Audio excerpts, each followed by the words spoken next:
साहब अमर रहे, साहब अमर रहे। हमारा समाज को सही दिशा मिले, मार्गदर्शन मिले, उसके लिए अपना एक वैचारिक सेंटर होना चाहिए। और जो मरने वाले युद्ध में हैं, तो मरने से पहले जिंदा रहने वालों के लिए इमारत बना के जाओ तुम लोग। ये बाबा साहब अम्बेडकर।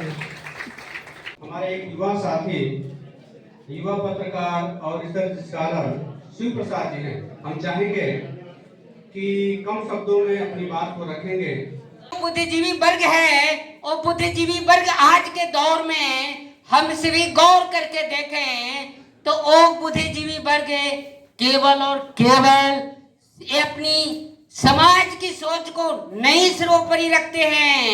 अगर वो रखे होते तो हम समझते हैं आज जो हमारे देश में जो वर्तमान हालात है वो हालात देखने को नहीं मिलती। तो बाबा साहब जो हम लोगों को मान सम्मान स्वाभिमान, और हम भी एक मनुष्य हैं, हमारा भी सम्मान इज्जत और प्रतिष्ठा हर जगह पे मिलनी चाहिए। चले आज यहाँ पे तमाम देश के कोने कोने से लोग यहाँ पे मौजूद हो गए, आरक्षण के लेकर उनको संरक्षण और उसके प्रति अपनी दायित्वों को लेकर जो विचार मंथन के लिए यहाँ मौजूद हैं। और इतनी बड़ी कारमा ये हम लोगों के बीच एक बड़ी जिम्मेवारी के तौर पर मुसाफिर से यहाँ मौजूद होकर हम लोग को बताने के लिए आए हैं। हम लोग गौर से उनकी बातों को सुनेंगे, समझेंगे। हम समझते हैं वही जो हम लोगों के बीच आएगा। जनजाति कर्मचारी कल्याण एसोसिएशन के राष्ट्रीय अध्यक्ष एवं IRS भारत सरकार हमारे बीच में उपस्थित हैं। हम उन्हें मिशन नायक के रूप में जानते हैं। हम चाहेंगे कि समय बहुत ही अब ज्यादा हो चुका है और हम सर से निवेदन करेंगे। बोधिसत्व रविदास, बोधिसत्व कबीर, बोधिसत्व गाडगे, पेरियार रामास्वामी नायकर, नारायण गुरु, छत्रपति साहू जी महाराज, राष्ट्रपिता ज्योतिबा फूले, माता सावित्रीबाई फूले, माता रमाबाई अंबेडकर, हम सबके अधिकार के जनक परम पूज्य बोधिसत्व बाबा साहब एवं भारत के समस्त हम सबको परिचित करा देने वाले बहुजन नायक मानवर कांशीराम साहब के चरणों में श्रद्धा का सुमन अर्पित करते हुए आज इस ज्ञान भूमि बोध गया में अखिल भारतीय अनुसूचित जाति जनजाति कर्मचारी कल्याण एसोसिएशन के समस्त पदाधिकारी, परम आदरणीय राष्ट्रीय संयुक्त सचिव राम लखन गौर साहब, परम आदरणीय प्रदेश उपाध्यक्ष संतोष कुमार साहब, परम आदरणीय विजय कुमार बोस जी प्रांतीय कोषाध्यक्ष, अक्षय कुमार जी जिला अध्यक्ष गया, परम आदरणीय जिला महासचिव सत्यप्रकाश पासवान जी, परम आदरणीय मिथिलेश कुमार भारती जी जो सीनियर ब्रांच मैनेजर गया में है, परम आदरणीय आशुतोष चौधरी साहब आप भी सीनियर ब्रांच मैनेजर हैं, परम आदरणीय हमारे साथीगण जो उपस्थित है, अविनाश जी, विनय जी, सभी का अभिवादन करते हुए और जिन साथियों का जो बैंक से उपस्थित है नाम नहीं ले पा रहा हूँ जानकारी न होने की वजह से, इसलिए आप लोग क्षमा करिए, लेकिन सभी के प्रति अभिवादन करते हुए इस देश में वर्ल्ड वार चल रहा था उसी समय 1945 के बीच के। तो जब 19 से तो ये बाबा साहब उस समय वैचारिक सेंटर, यहाँ पे फोटो नहीं लगा है आज तो बाबा साहब अम्बेडकर का एक सपना था कि इस देश में विचार विमर्श करने के लिए अपना सेंटर बनाओ। और बाबा साहब अम्बेडकर का ये सपना था 1938 से 1956 तक वो कह रहे थे कि अपने समाज के विचार विमर्श करने के लिए अपना एक सेंटर होना चाहिए, वैचारिक सेंटर होना चाहिए। वो क्यों होना चाहिए? तो बाबा साहब अम्बेडकर ने कहा कि जिस तरह से सवर्ण लोग, ब्राह्मण ठाकुर लोग चारों दिशाओं में डेवलप कर रहे हैं, विकास कर रहे हैं, उसी तरह से हमारा समाज को सही दिशा मिले, मार्गदर्शन मिले, उसके लिए अपना एक वैचारिक सेंटर होना चाहिए। और उसके लिए बाबा साहब अम्बेडकर चंदा जुटा रहे थे पूरे महाराष्ट्र में, पूरे देश में। तो 1942 आई। अब हमारे लोग तो बहाना ढूंढते रहते हैं, कोई न कोई बहाना मिले, बवाल खत्म हो। कहा बाबा साहब अम्बेडकर वो जो जमीन खरीदी जाएगी जिस पर इमारत बननी है, सेंटर बनना है, ये तो इस समय युद्ध चल रहा है, द्वितीय विश्व युद्ध चल रहा है। और द्वितीय विश्व युद्ध चल रहा है तो इमारत अगर बन गई तो बम गिरेगा तो वो धराशायी हो जाएगा इमारत। किसी तरह से टालने का योजना, तो हमारे लोग तो टालने का चक्कर में रहते हैं, कुछ कह दिया जाए जिससे कि ये काम टल ही जाए। तो बाबा साहब अम्बेडकर ने कहा, बड़े इंटरेस्टिंग बात, ध्यान से सुनिएगा। बाबा साहब अम्बेडकर ने कहा यह सत्य है कि युद्ध चल रहा है, और युद्ध चल रहा है तो यह सत्य है कि जब बम गिरेगा तो कुछ लोग मरेंगे, और तबले तो सब लोग ताली बजा रहा है, हाँ साहब मरेंगे मरेंगे मरेंगे मरेंगे। बाबा साहब ने बोला युद्ध चल रहा है, अब बम गिरा तो कुछ लोग मरेंगे, हाँ साहब मरेंगे मरेंगे। तो फिर बाबा साहब ने कहा धीरे से, तो कुछ जिंदा भी तो बचे रहेंगे। अब शांति छा गई। अब क्या मसला, तो मरने वाले पर तो सब लाइन खड़ा है, हाथ खड़ा है, हाँ मर जाएंगे मर जाएंगे मर जाएंगे। तो उन्होंने कहा कि कुछ तो जिंदा रहेंगे, जो जिंदा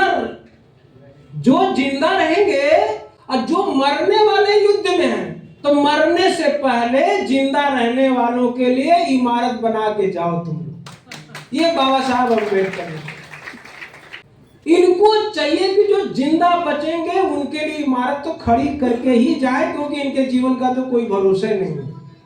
तो मेरे साथियों, इसलिए आप लोगों से मेरी विनती है कि हम लोग अपने जीवन में यह संकल्प लें कि हम लोग मरने से पहले कुछ करेंगे।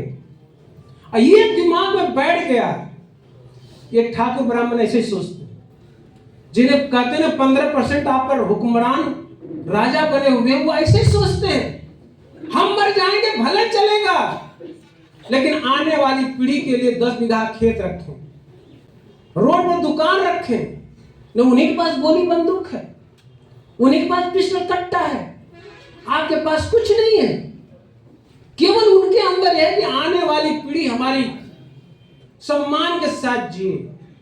तो मेरे साथियों, हम लोग, मैंने बोला ना कि 3 तरह से सीख सकते हैं। पहले देख कर, दूसरा नंबर पर आता है सुन के सीख सकते हैं। सुन के, तो दुनिया में 95% लोग सुन के सीखता है, याद रखिएगा। ये देख कर तो सभी लोग देखेंगे, जानेगा नहीं, लेकिन सुनने की प्रक्रिया है कि दुनिया में 95% सुन के सीखता है। बहुजन नायक कांशीराम कहते हैं अपने चमचायु किताब में कि हमारे समाज के 50% लोग अंबेडकर के सिद्धांत को जानते ही नहीं। इस अनभिज्ञता का लाभ ठाकुर ब्राह्मण उठाते हैं और हमारे पर हुक्मरान राजा बने हुए हैं। याद रखिए, आपके अनभिज्ञता का फायदा उठा रहे हैं। आपको बाबा साहब अम्बेडकर के बारे में पता नहीं, इसलिए वो लाभ उठाते हैं। तब बाबा साहब अम्बेडकर ने कहा, अब मानवर साहब ने कहा कि दुनिया में 95% लोग सुन के सीखता है, और दुनिया में 95% सुन के सीखता है, तो उसके लिए क्या करना पड़ेगा? उसके लिए 4 सिस्टम है कि यदि कोई बाबा साहब अम्बेडकर की विचारधारा आपको अच्छी लगती है, आपके मन में जम जाती है, तो उस विचारधारा को आगे बढ़ाने के लिए नेतृत्वकर्ता के रूप में उभरना पड़ेगा, लीडरशिप लेना पड़ेगा, लीडिंग रोल लेना पड़ेगा। अगर आपने लीडिंग रोल ले लिया, साथियों एक बात हम लोगों को ये समझना है, प्रकार का सिस्टम होता है। अगर कोई विचारधारा यदि आपको अच्छी लग गई, बाबा साहब अम्बेडकर की विचारधारा अच्छा है, बुद्ध का दर्शन अच्छा है, फूले का विचार अच्छा है, साहू का विचार अच्छा है, गाडगे का विचार अच्छा है, अब उस विचारधारा को आगे बढ़ाने के लिए लीडरशिप लेना पड़ेगा, लीडिंग रोल लेना पड़ेगा। यदि आप लीडिंग रोल नहीं लेते हैं तो आपका जो पछतावा है ठीक वैसे होगा कि सुधार के बिना पछतावा ठीक वैसे है जैसे छिद्र नौका से पानी निकालना। आप लोग बात समझ रहे हैं कि नहीं? आप यदि आगे लीड नहीं करते हैं, आगे प्रचारक नहीं बनते हैं, तो आपका पछतावा ठीक वैसे होगा जैसे छिद्र नौका से पानी निकालना। आप बहुत पछतावा कर रहे हैं, करना पड़ेगा। और जब नेतृत्व करेंगे तो 4 पार्ट मैंने बताया, विचारधारा, लीडरशिप, इसके बाद आपको करना पड़ेगा संगठन, ऑर्गेनाइजेशन बनाना पड़ेगा। आज जैसे अखिल भारतीय अनुसूचित जाति जनजाति कर्मचारी कल्याण एसोसिएशन, ये संगठन है। हम यहाँ पर जो उपस्थित है, संगठन ना होता तो हम नहीं आ पाते। परमादरणीय राष्ट्रीय संयुक्त सचिव राम लखन बौद्ध साहब न होते तो हम लोग नहीं आ पाते।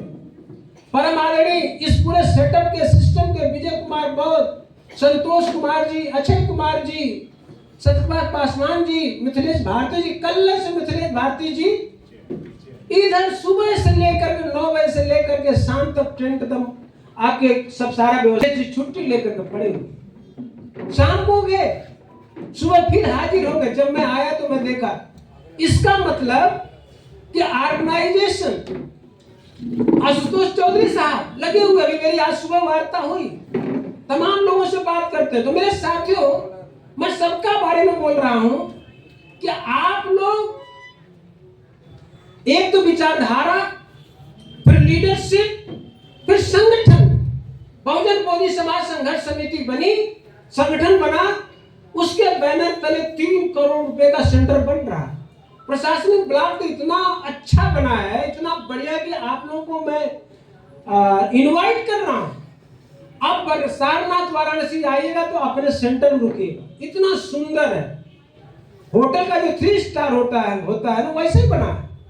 बाबा साहब अम्बेडकर कहे कि इमारत इतनी सुंदर बनाओ कि पूरे मुंबई में ठाकुरों का हाल, ब्राह्मणों का हाल, कुंभियों का हाल, मराठियों का हाल यदि कोई प्रतिष्ठा प्राप्त व्यक्ति देखे और देखने के बाद अछूतों अस्पृश्यों का भी सेंटर देखे, हाल देखे, उसे ये कहना पड़े कि अस्पृश्यों का हाल सबसे सुंदर है।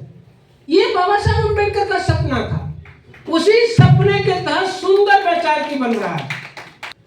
3 जिम्मेदारी, ये 1952 में बाबा साहब अम्बेडकर ने बोला कि एक व्यक्ति को एक सामाजिक जिम्मेदारी होती है, एक पारिवारिक जिम्मेदारी होती है, एक व्यक्तिगत जिम्मेदारी होती है।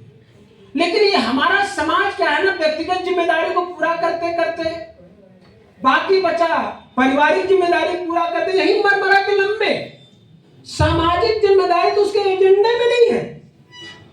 अच्छा, किसी व्यक्ति से पूरा देखा परिवार का ध्यान रखना है, परिवार का इलाज कराना, कभी सुना है कि नहीं समाज का काम करना है, समाज का काम करना। इसलिए बाबा साहब अम्बेडकर कहते हैं कि ये 15% के लोग इसलिए कमजोर हैं कि इनके एजेंडे में सामाजिक जिम्मेदारी नहीं है। जिस दिन हम लोग के एजेंडे में सामाजिक जिम्मेदारी आ गया, आदरणीय डीजीएम साहब सोचिए, 9 डिस्ट्रिक्ट के हेड हैं, इनको कितनी बड़ी परेशानी, रात को 11 बजे आए हैं, पुनः यहां से फिर भागेंगे। उसी तरह से सारे बैंक के जितने एम्प्लॉय हैं, बहुत काम रहता है, काउंटर पर अगर 2 मिनट भीड़ लग जाए तो आप चिल्लाने लगते हैं। तो ये मैं कह रहा हूं, सामाजिक जिम्मेदारी महसूस जितना हो गया, समझिए कि हम लोगों का समाज में कल्याण होगा। ऑर्गेनाइजेशन के बाद आता है मीटिंग, प्रोग्राम। अब प्रोग्राम के भी 4 पार्ट होते हैं। एक मीटिंग, कैडर, सेमिनार और रैली। आज एक कैडर है, सेमिनार है, इसको कुछ भी कह लीजिए, धन्यवाद दीजिए। आज एक साथ बैठने के लिए तो बहुजन नायक कांची राम साहब ने कहा था, यदि किसी समाज के अंदर तरक्की देखना है तो उसमें उन्होंने 3 फार्मूला दिया। एक साथ बैठो, एक साथ सोचो और एक साथ चलो। Sit together, think together and March together. आज जो थिंक करने के लिए, एक साथ जो बैठाने का काम परम आदरणीय आवाजका के राम लखन बौद्ध और उनकी पूरी टीम ने जो कार्य किया है, इसके लिए मैं साधुवाद देता हूं, मंगल कामना प्रकट करता हूं, उनको मैं बधाई देता हूं। ये दुनिया का सबसे बड़ा सेटअप है कि बैठाओ। और इसके लिए बाबा साहब अम्बेडकर ने इस फार्मूले को पहले दे दिया 1942 में, 1942 में पहले दिया। शिक्षित करो, आंदोलित करो, संगठित करो, अपने आप को विश्वास करो, अपने विश्वास को डिगने मत दो, क्योंकि तुम तो न्याय के पथ पर हो। भला अपने न्याय कैसे हार सकते हो? तुम्हें जीतना है, यू आर ए विनर। तुमने इस समाज में पैदा यदि हुए हो तो तुम विजेता के रूप में बनने के लिए पैदा हुए। बाबा साहब भीमराव अंबेडकर इस सपने को आपके अंदर भर दिया है, इसको याद करने की जरूरत है। इसके पहले संघ की ताकत को बुद्ध ने समझाया।